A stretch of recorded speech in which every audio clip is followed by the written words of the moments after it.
What is up, YouTube? Happy Saturday, and more importantly, happy game day. Today is the day of the year of the most important sporting event in all the entire country, as far as I'm concerned.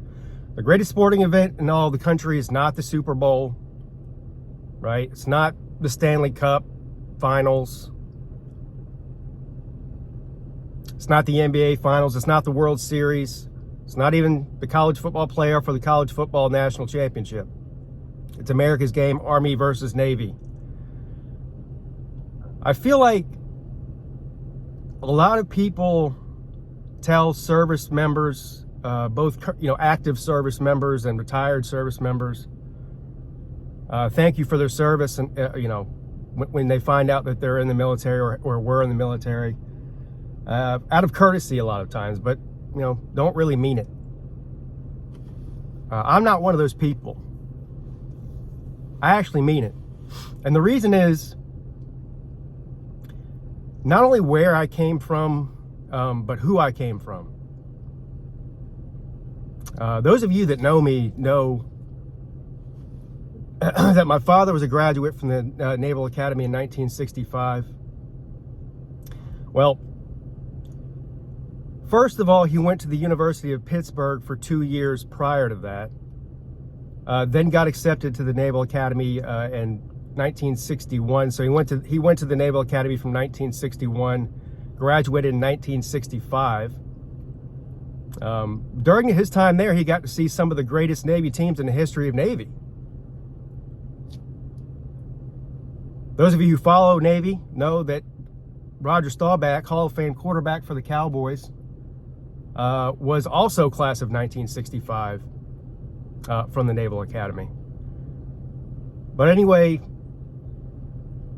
Dad graduated from the Naval Academy in 1965, then went on to serve in Vietnam.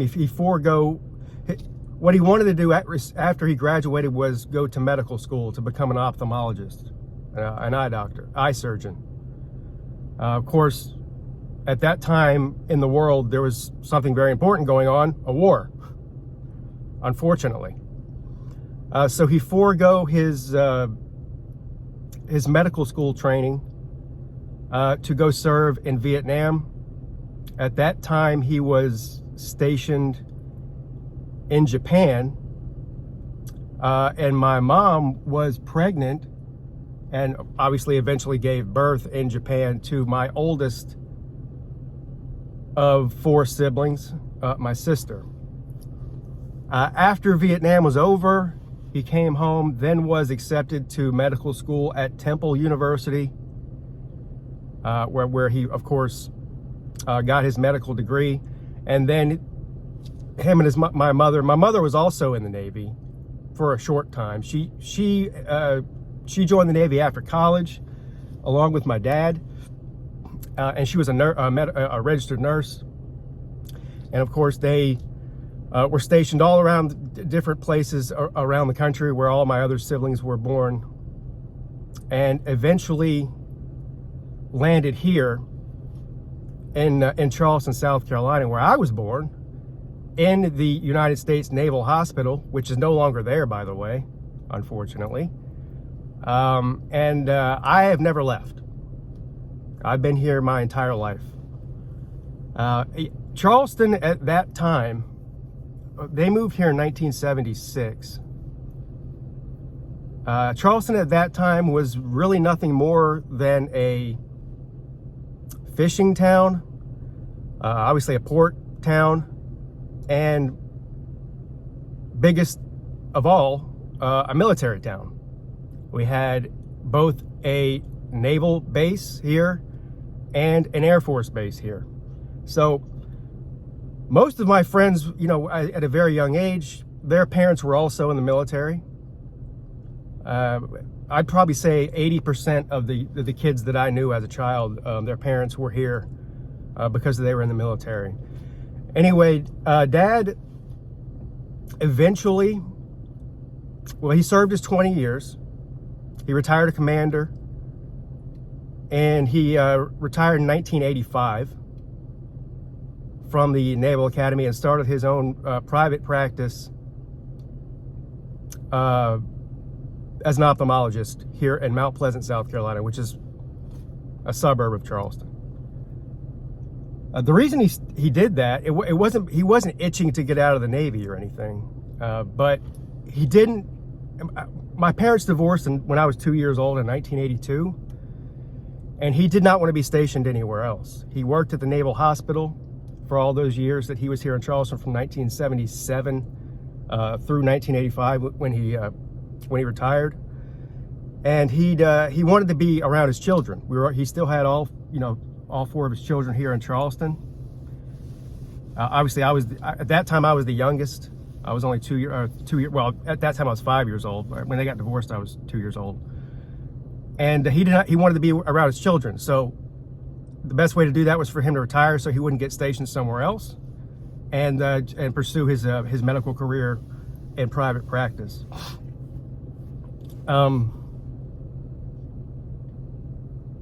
Dad died on August 13th of this year, so just a few months ago. And some of the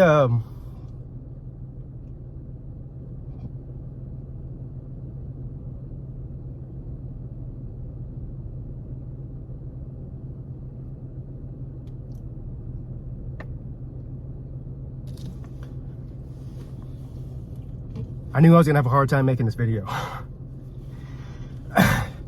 Sorry. Some of the greatest times I had with him were watching sports, and I have vivid memories growing up of watching this game every year with him. He obviously was a huge Navy fan because he was a graduate from there, but he also loved the Army and the armed forces in general.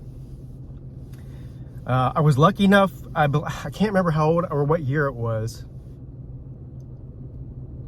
He took me to the Naval Academy and took me around and showed me everything. And unfortunately, I never got to go to an actual game there.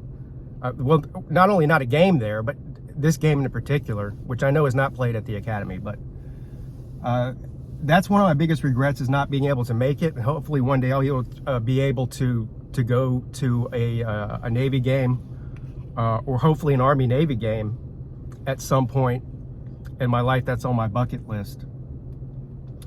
But so I guess what I'm getting at here in a long-winded way is I've always loved this game, but now, because of my father passing a few months ago, this game's going to mean even more to me from here forward. So anyway, score prediction for today. I know Army's favored. Army's got a great team. This is the best Army team probably in 20 years. I don't know when the last time Army was this good. But I'm going with Navy. And that is not a football pick. That's a total homer pick today. Go Navy, beat Army. I think this is going to be a higher scoring game than we typically see in this matchup. Army doesn't run the traditional triple option anymore like they used to. They'll throw the ball down the field, and they've got the guys to do it, and they got the quarterback to do it too. So I think the over-under is something like 39, which usually it's somewhere around 31 or 32 or even less. We've seen it in the 20s before. But I think it's going to go over. I think we're going to see some scoring in today's game by both teams. Give me Navy in a nail-biter, 24-21. Let's go. Go Navy. Go midshipmen.